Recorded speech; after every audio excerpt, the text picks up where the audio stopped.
Hi, this is Eddie Deezen. You're listening to Breaking the Fourth Wall. I was Mandark in Dexter's laboratory. Ha ha ha ha ha ha ha ha ha.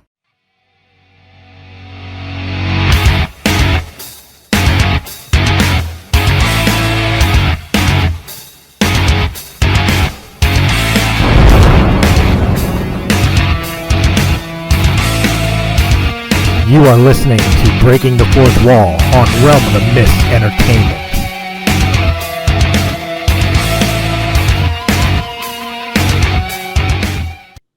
Hello everyone and welcome back to another episode. Today I'm joined by a very special guest, a man that I hope to be working with a little bit more here in the near future. I'm joined by Garrett Jones. How are you today, sir? I'm doing great, Ray. How are you doing? I am doing fantastic on this snowy day in New York. You don't deal We've got with a that rainy day here in California. I was going to say, you all don't deal with that much out there in California, do you? Mostly in the mountains. In fact, this morning it was clear enough where we could look over at the Sierra Nevadas and catch a good bit of snow out on the mountain faces. Wow, that's really cool. Yeah. I wouldn't have guessed that you'd have snow. Yeah, well, where I live, we're about 2 hours from the mountains, 2 hours from the coast, pretty much right in the middle of the state. Nice. Yeah. Wow. So, I've got you on here, and I'm sure the listeners are probably thinking, well, what's going on with this guy? What's this guy's story? Why is he here? So we're gonna kind of jump right into this thing head first, I think, and just kind of talk about maybe some of the stuff that you've done recently or something that you're working on, just to get a little head start into this. Yeah, well, I'm a fantasy author. I've independently published 4 books. The 4th one came out a year ago this weekend. In fact, it came out the weekend after Thanksgiving, 2018. And so I've got 4 books in my series, which is called The Archives of Async Ran. And each book in those first 4 titles, they cover a generation of characters. So it flows one book kind of into the next. And then after the end of book 4, that's the end of that generation. And I'm actually working on book 5 now as we speak, coming close to the end of the drafting phase. And this book jumps ahead 20 years and picks up with the next generation of characters. Wow, that sounds pretty in depth. Yeah, I like writing stories that have kind of a long view structure of the story. I've done some one-off short stories in the past when I was doing college and on my own, and none of those really worked to my satisfaction. I really like getting into the mythos of world building and the arcana that comes along with it. And so my favorite fandoms usually involve, the Marvel Cinematic Universe or Marvel Comics in general. When it comes to DC, mostly Batman, and then Star Wars and Halo. And so when you put me in there with the arcana, that's really where my brain sits, and I'm able to kind of just absorb all that stuff with a sponge. A great example is my wife tried to challenge me years ago to Star Wars Trivial Pursuit against her niece, who was playing from Oregon, and my sister-in-law, and they were actually cheating and giving each other answers. And I'm sitting there I would go for like 9 or 10 questions in a row without missing one. Oh, wow. Yeah. And it really ticked them off. I can imagine. Well, so that's awesome. I'm just imagining like 3 people teaming up to try and win, and they're just getting so frustrated because it's not happening. They were cheating and still losing. Right. That's great. So according to your IMDb, which, to all the listeners out there who want to know more, Garrett does have an IMDb page. I see that you have 2 of the filmography entries in here, and one of them is the 5th Legion, and the other one is the Last Battleship. Is that something you want to elaborate on, or is that? Yeah. So the back in probably October of 2017. I was doing a comic pop culture convention in Fresno, California. And I was approached by a convention promoter, media guy based out of Modesto, Joe and Cahill. My brain almost forgot that name. Joe approached me because he knew I was a writer. He approached me about possibly writing the script for The Last Battleship. Now, he hasn't said anything to me about the Fifth Legion. I'm assuming it has something to do with either Romans in space or the fifth iteration of, a demon cast out by Jesus. I don't know. But The Last Battleship, and we've played with the name a little bit. It's a science fiction military story, very grounded in the military lingo that exists within the military today, with the Marines and the Navy and whatnot. And it's about this very old battleship that was taken out of mothballs simply for a training exercise with the military academies cadets, the ones that were graduating or getting prepared to graduate, and taking them out, full complement of Marines, the whole thing. And what was a training experience becomes a battle for survival in a first contact scenario against a much more advanced alien species. Gotcha. And while a lot of stories like that usually involve a deep mythos with regards to the aliens and their, why they're attacking, stuff like that, we're not giving any of that. This is simply told specifically from the perspective of the humans on the ship. And it feels, my emphasis and the way I was going about writing it was I wanted it to feel as much or as close to some of the experiences that were that occurred during World War One. I'm sorry, not World War One, World War Two, with those naval battles where you're thrust against an impossible enemy and it's basically just trying to get through it as unscathed as possible. The account of the Indianapolis is one of the inspirations for me as the screenwriter on this. I don't know how much of the history is going through Joe's head, but because of his background with the military, he's able to provide me some context that I don't have because I've never been in the service. So for me as the writer, what I'm trying to do is I'm trying to make something that people who are just, they're casual sci-fi fans, they'll want to enjoy and watch once it's produced. But I'm also trying to make sure that it doesn't go the route of a lot of made-for-TV, Sci-Fi Channel original science fiction shows. I want to be something that could be legit. I think the hope of most screenwriters. Yeah. But the other thing I'm looking at doing is making sure that those individuals who are currently in service or have been in service for the military are honored by the portrayal of the characters, even if it is, a far-flung future. So you're kind of like attempting to blend two different genres here, the military with the sci-fi. Yeah, kind of. I mean, I've never really had a knack for writing sci-fi. I love sci-fi. I like, the anything goes, anything can be explained through new technology or, whatever. It gives you a kind of a hope for the future or a dread for what could be done if things aren't done right. But it also gives me the opportunity to kind of explore that military side because I've never written anything close to a military or historical fiction level. And so that was kind of my thought on this. It gives me an opportunity to really stretch myself as a writer. Gotcha. So speaking about that, you're obviously quite the accomplished writer and working on script and whatnot. is writing something that you just always loved, or was that something that was a more recent development? Well, it's kind of funny. Like, I think everything stems from my childhood as a kid growing up in the 80s.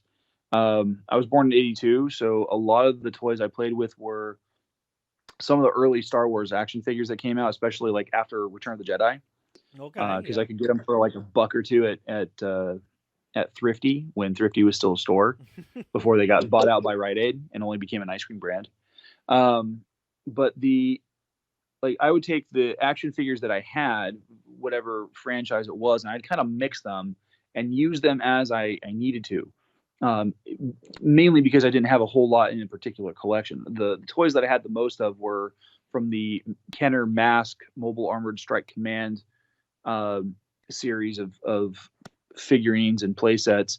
And so those characters, those figurines doubled as what they originally were intended for, but I would incorporate them as Star Wars figures, or I'd incorporate them as um, uh, Power Rangers, because by the time I was in late elementary school, Power Rangers was a thing. The toys were hard to find because of how rare they were, how expensive they were, Mm-hmm. and because of that I adapted to what I had already, and so from there, as I got older and I started really engaging in writing, I started off with doing fan pieces. By middle school, early high school, I was doing fan pieces where I was writing myself into uh, my favorite shows. Like, I created a character for myself for the Batman animated series. I Oh, created cool.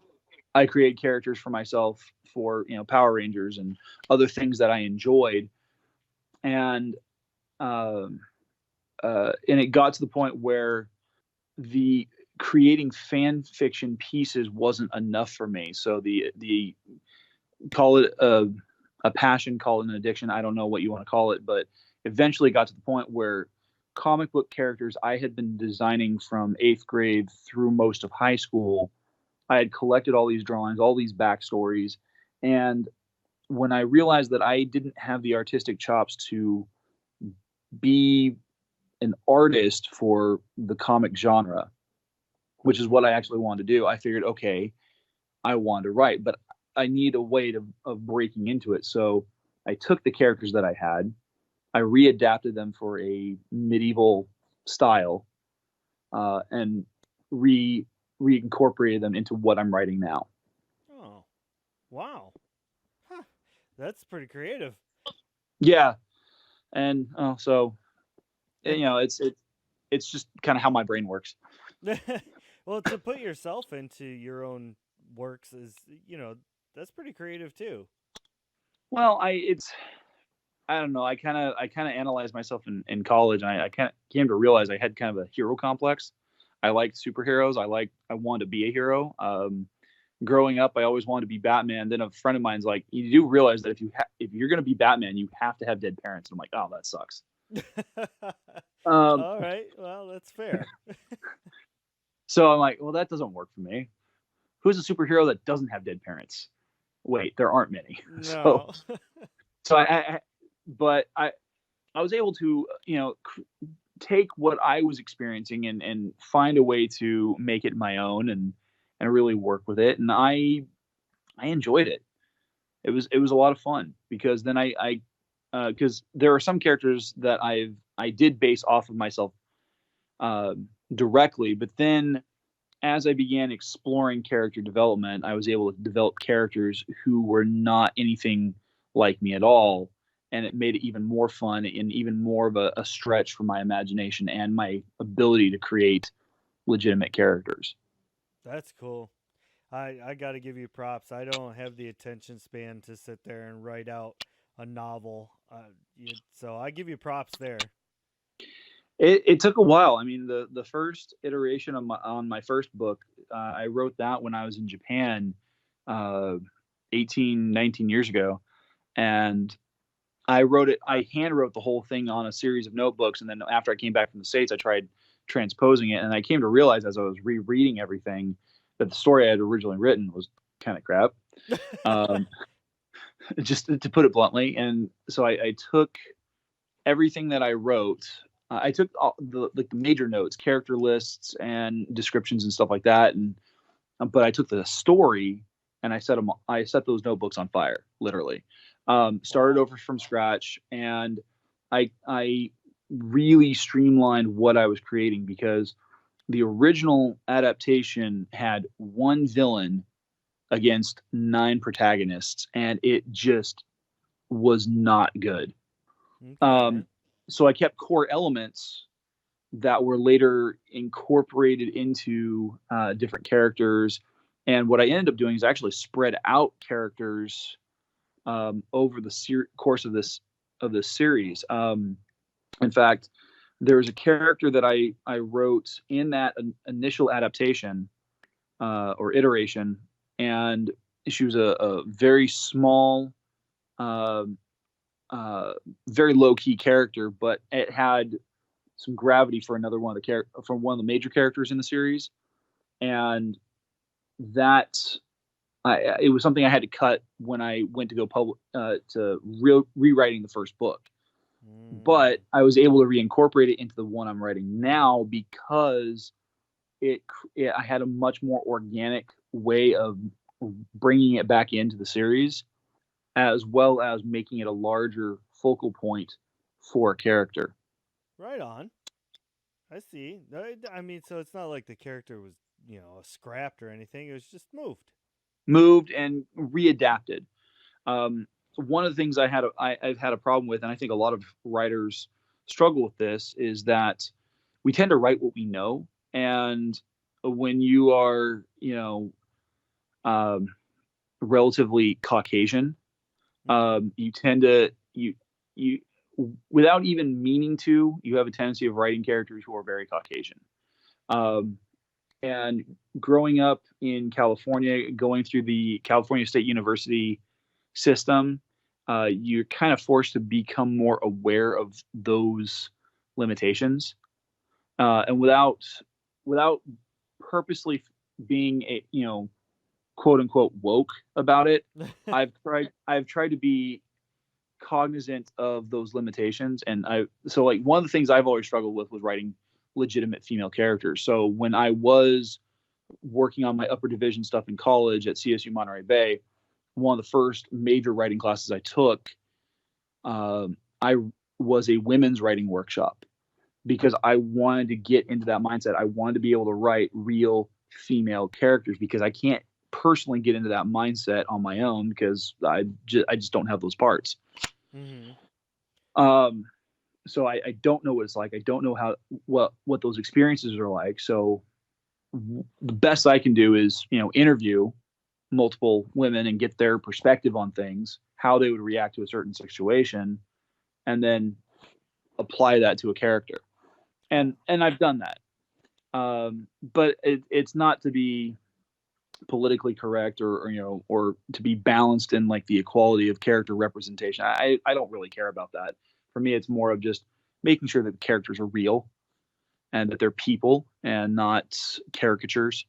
Right. And I had heard that the writers of Family Guy had a similar problem when trying to write Meg. They just didn't know how to write for a teenage female, and it didn't work out. Yeah, well, and which I think is what led to Meg being the butt of a series of long-lasting jokes. I mean, she's the one character everybody seems to pick on for whatever reason. Yeah. So, kind of moving a little bit out of just the author and writing part of this. I mean, it still has to do with that, but you were saying before we started that you also did some vlog stuff. Yeah. So I do a series of vlogs on YouTube, and initially it's kind of funny. Like when I designed the website that corresponds with my series, this website was just a companion site. Mm-hmm. And then and so to kind of share what I was working on with whoever was willing to read it, I started a series of blogs every week or so. And I'm really terrible about keeping blogs. It's like keeping a journal or a diary. I'm terrible at it. Okay. I couldn't even do it for like my lit classes in college. I Oh was wow. terrible. It was just like I would forget every time. Um, and uh, so the blogs were hit and miss. I would miss some weeks. I would do too much the next week, stuff like that. And I found that nobody was really paying attention to it. So then I did a vlog one time, and I found that my metrics on my website spiked Hmm. substantially. And so I'm like, well, this is so much easier to do. I've been wanting to do stuff with videography for a while. And so uh, about almost 2 years ago, I got my first iPhone. Yay. And um, I'm so glad that it came with iMovie, because that's how I film everything. I found a bunch of great apps for creating intro designs and other visual inserts for the videos. I found a really killer teleprompter app, and so I've been scripting out these vlogs every week and editing them and learning as I go, and then posting them to YouTube, and then linking the YouTube my my vlogs. And Gotcha. so and and so initially it was just, again, talking about what I was working on and what projects I was doing, and what my updates were and how things were going and where I've been failing, stuff like that. Hmm. Or to an extent, promoting any events that I was going to be at publicly. Um, and then I found a better use for it. I started really thinking about how I wanted to tool the vlog. And so now what I do is I actually schedule out a series of videos. So like at the beginning of the month, I start off with some updates, what's going on, what I'm working on, the usual stuff. And I try to keep that short and to the point, because I don't want the series to be just about me. Once a month, I do a series. I do an author interviews with other indie authors that I've connected with through Twitter or Instagram, and those usually come up the second week of the month. Third week, I do a set called Creators Corner, where I provide writing tips based on my experiences and things I've learned. And I keep my ear to the ground when it comes to the writing community on Twitter, to figure out, where I might be able to help them. And I really try to promote it through that hashtag, through the writing community.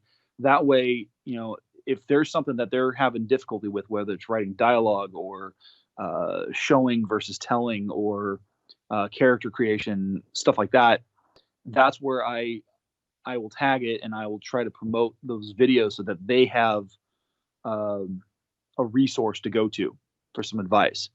Okay. Um, and then the the last segment of the month, usually I call it Forming Fantasy, where I talk about those things that are intrinsic to the world building that I've done, whether it's a particular character or a location. The last One of the last videos I did was on the different races that I have in my series. I have some of the typical tropey kind of races that you would see in most fantasy stories, but I've also taken a few and kind of pushed them on my own trajectory, a little bit different from what you would normally see. Oh, that's And awesome. That sounds yeah, really cool. yeah, and then the that third segment, though, the Creators Corner, actually back in at the beginning of October spawned uh, a podcast. So the podcast is also called Creators Corner, and uh, what I do with that is I've been doing a series called Writing Is, and it's kind of the philosophy of writing, and I'm breaking it down into three major sections. October covered the uh, writing is planning phase. So I break it down, the planning, planting, and pruning, because the first episode of the podcast was talking about how writing is a lot like gardening. Oh, And so most of October covered the planning phase. Now I'm in the planting phase, where I'm talking about the actual writing process, and how that plays out. that's cool.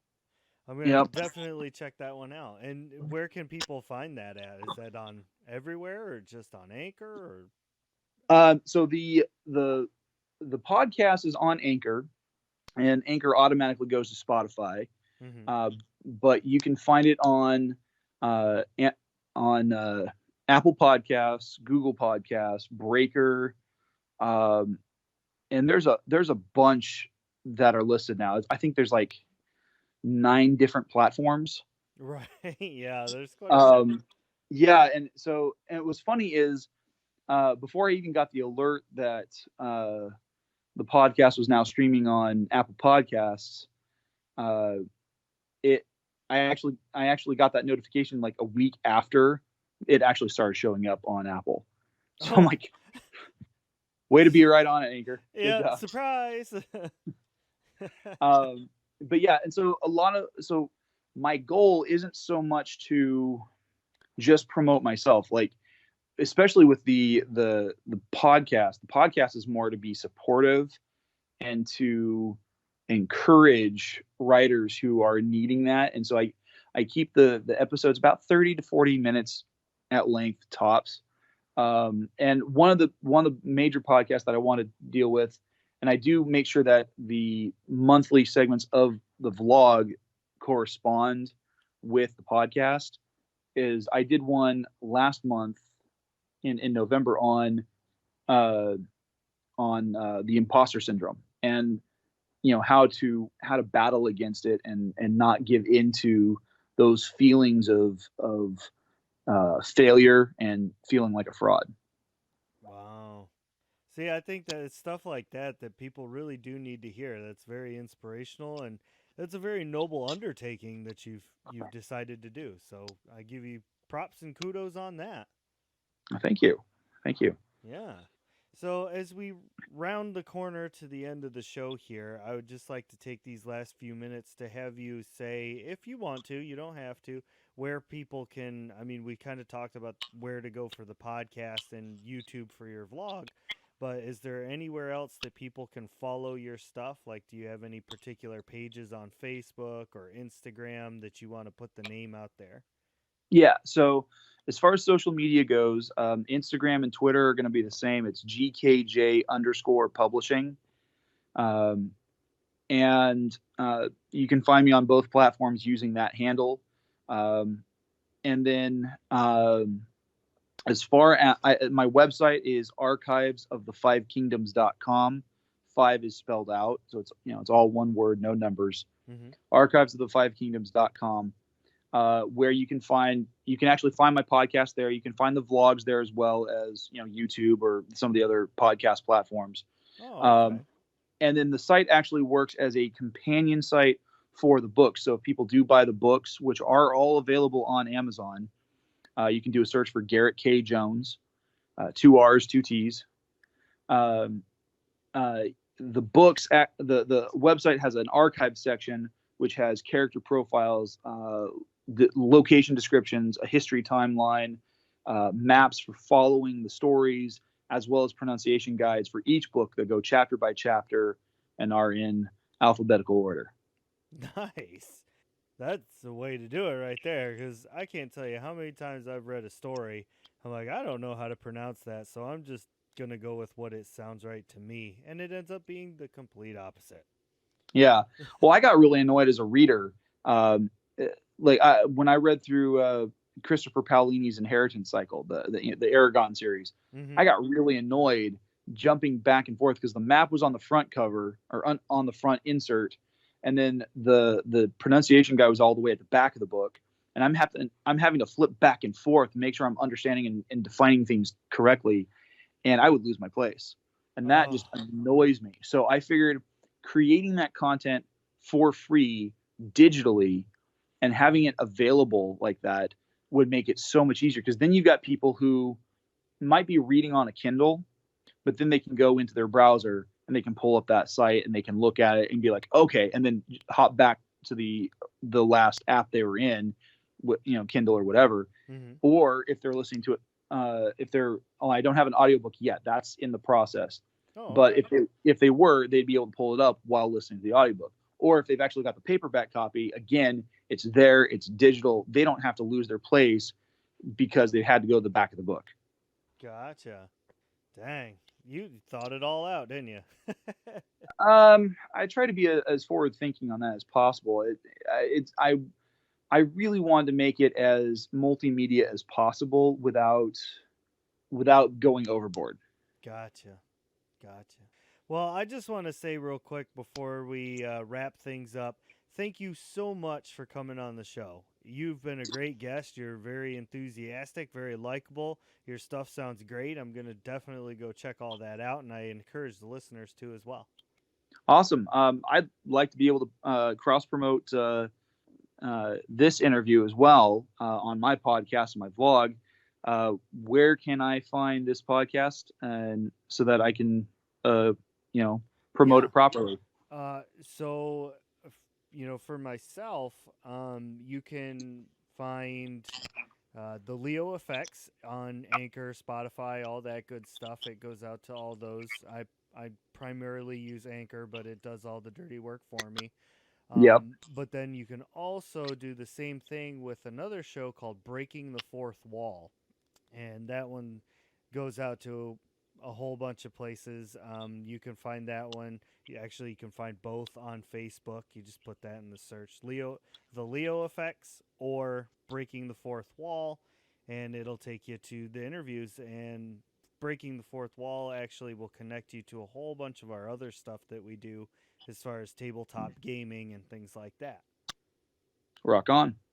So thanks once again, Garrett. I appreciate you coming out.